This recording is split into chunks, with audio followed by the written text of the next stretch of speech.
Welcome, everybody. We got a lot of people rolling on in. I'm J.Thelander, and I am here with Ali Murata, who is from Cooley, and we are going to get started in 1 minute.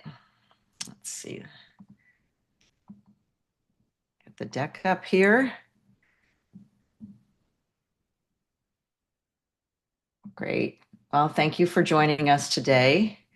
We are here to discuss really the impact of fundraising and dilution and what's going on in the market and how you as a private company can, some best practices to navigate this. And we do have some questions that came in ahead of time. And also, if you have any questions that you'd like to send our way during this, we've got somebody monitoring and we will incorporate your questions as best we can. So Ali, you want to give a little bit of intro? Sure. Thank you, Jody, and thank you, of course, everyone for joining us. I will keep it brief. We don't have a lot of time together today, but I'm a partner in the compensation and benefits practice at Cooley. Really, my practice is full life cycle. I focus on equity incentives, M&A, pretty much large transformative events in the company life cycle. So here to focus on the private company side of the house.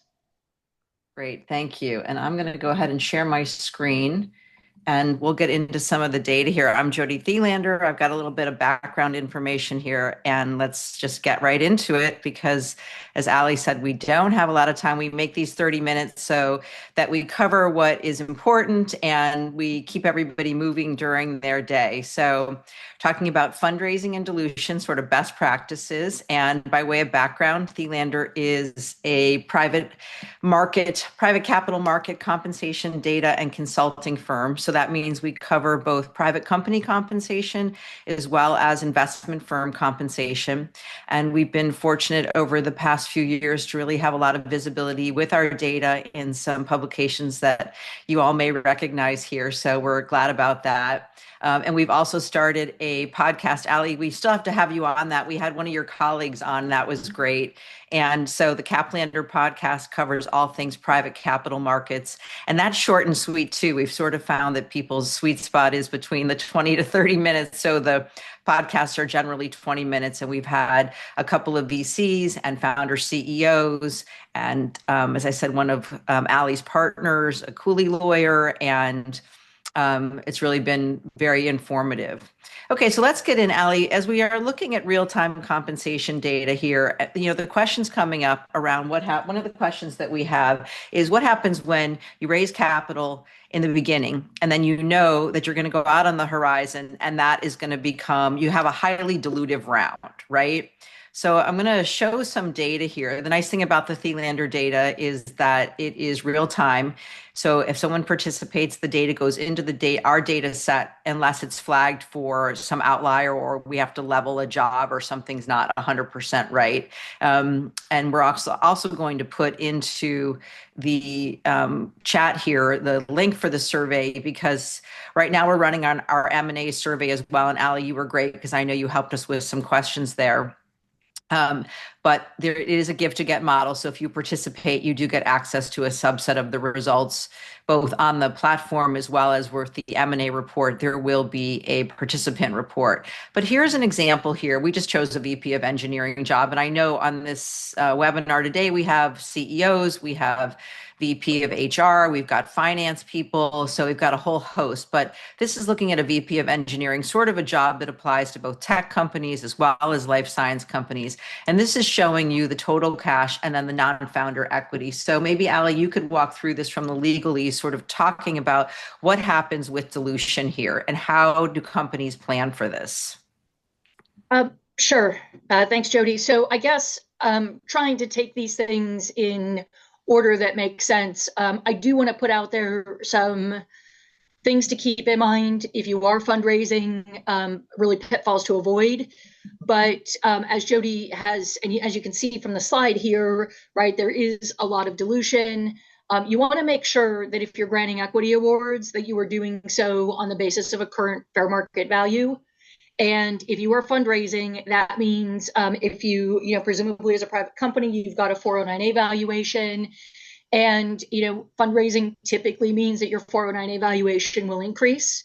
And before you get down the road in having conversations about fundraising, you want to make sure that you've granted equity if you're relying on a current 409A valuation, because that existing 409A valuation will become stale. You'll no longer be able to rely on it, and you'll need to get a new valuation post financing. Right. So early on, you're raising capital. I mean, this is a perfect scenario. Like we've got a client like this right now, right? They've raised like less than $15 million, and their next round is going to be upwards of 150 million. So a bigger jump, right? So obviously there's going to be a lot of dilution for everyone's equity. In the beginning, typically, we see that private companies give equity to everybody. And so the key is to get that right, because the earlier on the equity is less expensive in most cases, right? The 409A valuation almost guaranteed is lower the less capital you've raised. And then you get the dilutive round, and you've got to plan for the fact that there will be dilution, and it's unlikely that everyone is going to get re-upped with their equity, right? That's right. And the other piece worth noting too, depending if the company is in the very early stages, it's likely that folks will be purchasing restricted stock, tax benefits to doing that as well versus getting an option grant. So the type of equity being granted will likely be different as well. Let's get into that, because I knew that you were going to talk about this, because we typically do. So, well, a question came up also, by the way, here. So the first question, let's talk through this slide and then get to the types of equity awards. So you can see the less than 15 million, 15 to 50, 50 to 90, and 90 million plus. And a good question came up, like why this is median, by the way, by financing, right? These numbers at the bottom are total financing. So as you would expect, the equity started higher and gets diluted down and sort of moves around to get level up. And here's the 75th percentile.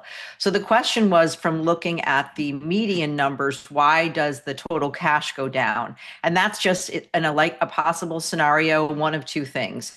One, that VP of engineering job became less important, and that there became, a chief technology officer or another job. And this person maybe the position maybe it moved into a sales and marketing became more of a priority. There are many reasons for that. Or it's right now that the market has shifted in some cases around some of these positions. But at the 75th percentile, you can see that it stayed pretty consistent, and the equity got diluted, as you would expect. So that's what normally is going to happen, is that the VP level is going to go down for sure, right?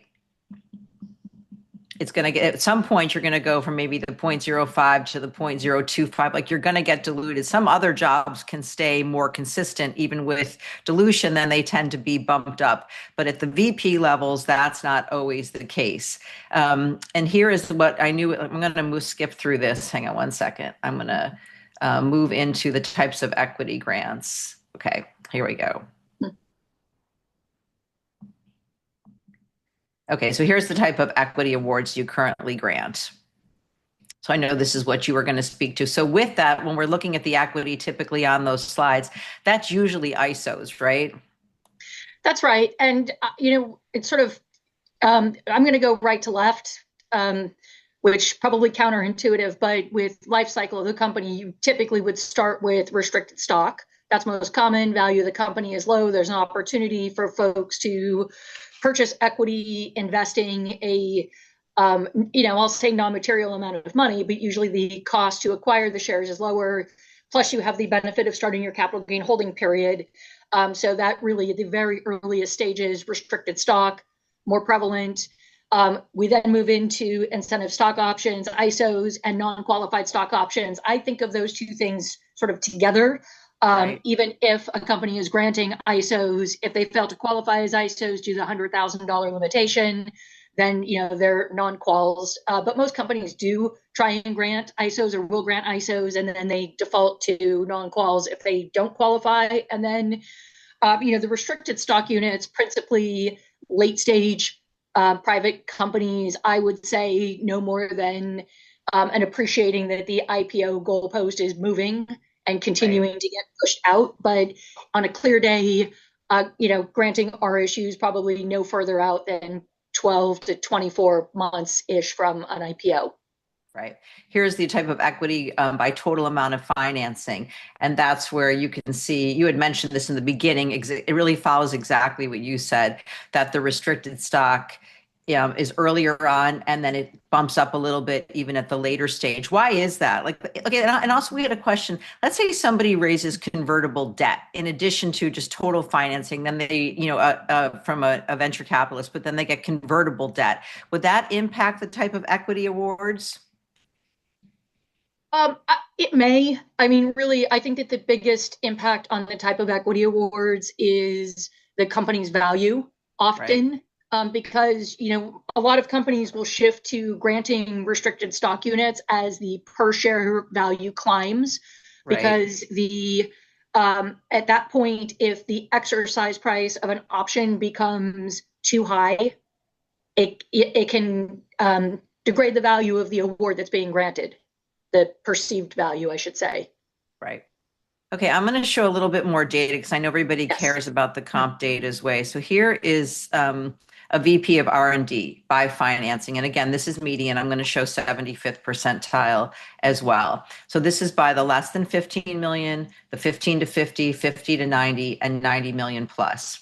And again, you can see exactly, you start to get in, obviously early on, you got higher equity. This is for non-founders. And then it gets diluted down.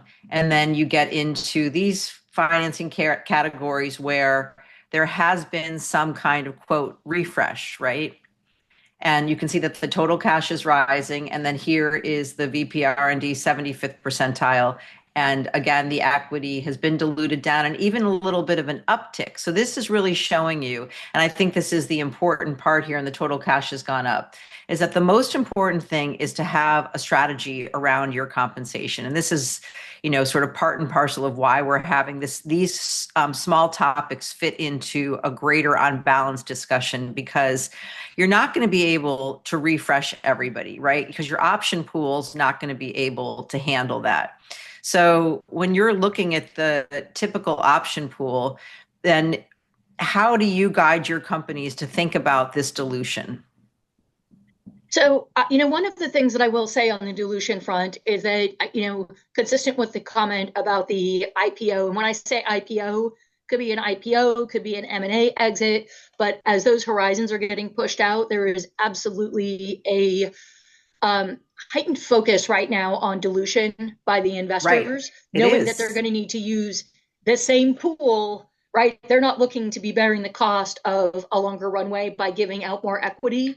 And I think also a perception, appreciate that if you're in AI, we're having a completely different conversation about potential of a 9-figure comp package. But for most, there are more candidates in the market. And certainly private companies feeling like a refresh is to reward their Right. highest performers versus the more common blanket company-wide refresh programs that were more popular, I would say, even 24 months ago. Yeah, well, let's take a look at this now. Is that if so? We asked, do you have an evergreen program to grant follow on refresh options? And we show this slide all the time and we update it every time we do it, right? And every time we update it, nothing changes. In that we say, no, we don't have an evergreen program. And yes, we refresh options, but it's not a formal program. So the small number of people saying they have a formal program, because it comes up every time, even on our consulting, like, how do we plan for this? And the first Yeah. thing is to plan to make sure you get it right. And then the other piece of it is it shows that it's as needed or after a financing or even annually, but it's got to be for key hires. And then the piece of this that really it folds into is, the whole option pool, which is the piece that you're talking about.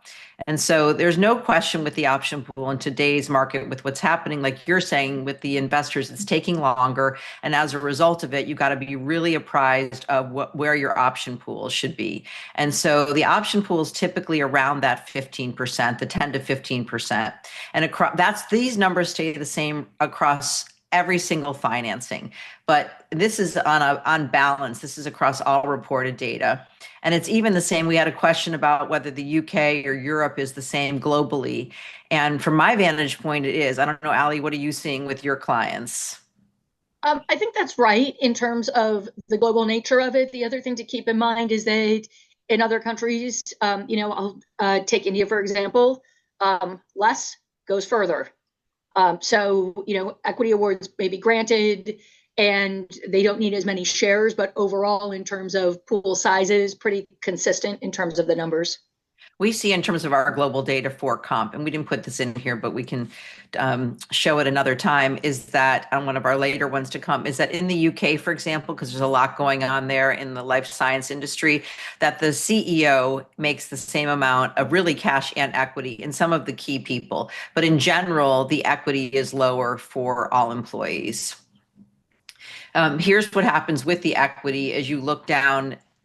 Obviously, at an early stage of a company, the founders have more and the investors have less, but the pool is staying in that 10 to 15%. And again, as you're raising more capital, you're staying in that 10 to 15%, but the investor piece is going up. And then as you get into a late stage company, the founders have been diluted down, the employees are bumped up, and again, the investors are at the higher level. And this really is the part of it where you're talking about with the option pool that is really important that that stays consistent.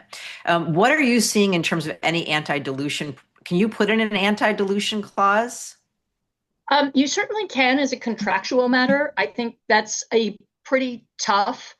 It can be a pretty tough thing to sell, to have anti-dilution built into your documents. I will, admittedly, and this is probably at this point, maybe 12 years ago or so, had a friend. I was another firm focused principally on M&A and public company work. Had a friend who their spouse was at a startup, asked me to look at their docs. I recommended an anti-dilution, and their next amendment was to remove it. So it happens.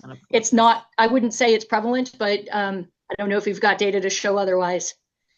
Yeah, I'm going to pull up. There's one other. I want to be able to pull up the CFO position here. No, we don't see that you can put in place a anti-dilution clause.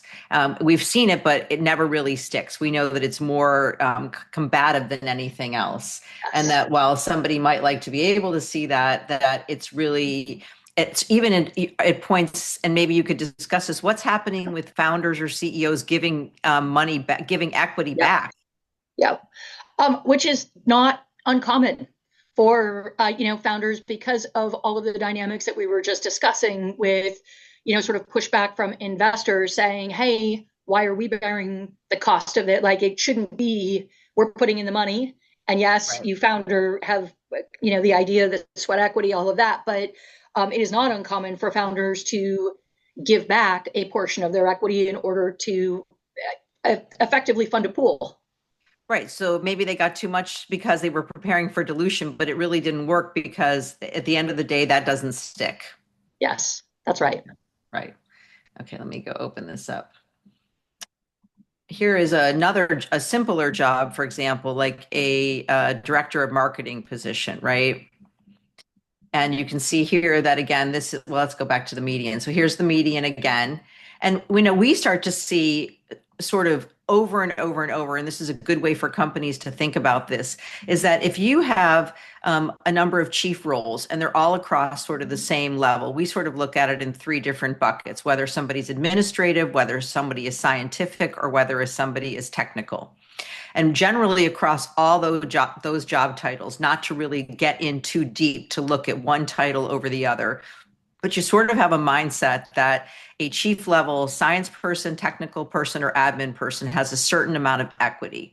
And then it's really the same thing across the VP levels and then the director levels. So whether it's marketing, communications, business development, or sales, those are all sort of administrative roles. And then if you're looking across like a technical job, whether it's a certain engineering job or another area, those jobs are sort of compensated at comparable levels. And it's really better to think about it broadly that way. Although today we are seeing that there are certain areas where there are pay premiums, and it doesn't really matter how well the experience that somebody has. I mean, we just sent to the Wall Street Journal, as a matter of fact, a whole discussion or like analysis on these pay premiums. Because going into the dilution and the fundraising, that you're going to have to set aside a certain amount of equity as shown in the option pool, but some roles and some buckets are going to take up more of your compensation and your equity than others. and that when you're in a board meeting and you're having these discussions, that it's better to be planning for this across all these levels versus finding out in a meeting that you have left yourself vulnerable to explain each job. So talk a little bit about from the board level and the fundraising level with the investors when you're working on this from the legalese, what are the best practices to plan for this? Um, so you want to make sure, obviously, that if you are going to your board with a projected use of the equity pool, that your assumptions are solid, that you aren't going over whatever you forecast for the year. Keep in mind as well that we get a lot of questions about extended post-termination exercise Yeah, periods. let's talk about that. Okay. I have this in here. I mean, we don't see it as much anymore, right? It is, interestingly, it is, and you may start to see these. I'll be interested to see if these numbers start moving around a little bit in the years to come, because it's definitely been a renewed question from clients a lot, particularly with market volatility. And, some companies are now in a situation where they've got equity that's underwater. Their Right. stock options are underwater and they don't want to reprice them, but they want to give folks the ability to potentially earn in connection with those options. So basically, the ability for the stock to recover post termination. But the reason I flag this post termination exercise point is that if your modeling, which it usually does, makes assumptions around returns to the share pool, you may not Right. have the returns that you were expecting if you've got a longer post termination exercise period, or definitely the amount of turnover that we were seeing in prior years that then was replenishing the pool, those numbers are not there. So explain to me what that means. So let's Uh, say somebody leaves. Okay, yep. yeah, put this into an analysis for us so we can Yeah. understand exactly what you're saying. So, I'll call it sort of 2021, 2022, tons of turnover, right? People moving from job to Right. job. The market was hot. Everybody was making at the top dollars, Yes. which is actually why I think on the first slide it was the first question that came in is why would the VP of engineering comp go down? It's really more so because it's probably reflective of what's happened in the marketplace at the median levels. The 75th percentiles have not changed because the hot talent at those higher levels, but some of the medians have tapped down a little bit. Yeah, and so the point that I was making there is simply I have seen some companies where there was a proposal on projected share use and share availability, expense, et cetera, for dilution from the equity pool. And by the time end of the year rolled around, there weren't the forfeitures back to the pool that were initially anticipated. And Right. so you just need to make sure that you're careful and conservative in the assumptions that you're making about how much will be coming back. I see that there's a question about if you give longer than the 3 months for a post termination exercise period. And the thing to keep in mind there is, with the post termination exercise period, it's a little bit of a double edged sword because, as Jody mentioned, a lot of companies are granting incentive stock options. If you grant an incentive stock option that has a longer post termination exercise period at the start, the ISO retains its ISO status post Right. termination unless it's not exercised within 3 months, at which point it becomes a non qualified stock option. However, if you grant that same ISO with a 3 month post termination exercise period and then later extend that post termination exercise period, that's now a modification that will cause the loss of ISO status. So it's again a double edged sword because for companies that know that they want to provide a longer post termination exercise period, then best to do that up front. There are ways to thread the needle if somebody is leaving and you want to do this on a one-off basis. To perhaps offer a post termination exercise period Well, why extension. would you do it? Why would So, you offer a longer? I mean, back it was yeah, competitive before, but now yeah. you're using up some of that very important option pool, and the person's not even there. Yeah. So, I mean, that is definitely a perspective. And I think it depends on the nature of the termination. I Right. see this come up particularly in the context of a, reduction in force. And it's just the Right. feeling of this is something that the company can do, which I think that the rationale is largely this is something that the company can do that is beneficial to the employees that doesn't cost the company cash Right. today, but there is a cost to it, right? Right. Because you're not getting the shares back into the pool. Although if, you're presumably if you're having a RIF, you're not looking to backfill those roles immediately in any Right. event. Yeah, that's exactly right. And well, this is the thing is that you really have to be competitive about who you're doing with this, Yes. who you're doing this with and why. Yeah. And the other piece too that I want to just on the post termination exercise period, the thing to consider is there are a lot of reasons you don't want to do it, right? It is a nice Why? thing to do. One of the Right. reasons to not do it is that you've now got a bunch of people who are no longer providing services to the company who are potentially going to end up on your cap table, Right. or people you have to deal with if you, for example, have an intervening M&A transaction and acquisition, It's going you're to now come chasing up. people It's going to down. have to Yeah. be taken care of. Yes. Yeah. Yeah, exactly. Well, we are winding up. It's amazing how fast this goes. I'm going to pull up a little bit more data because I know everybody likes to see that.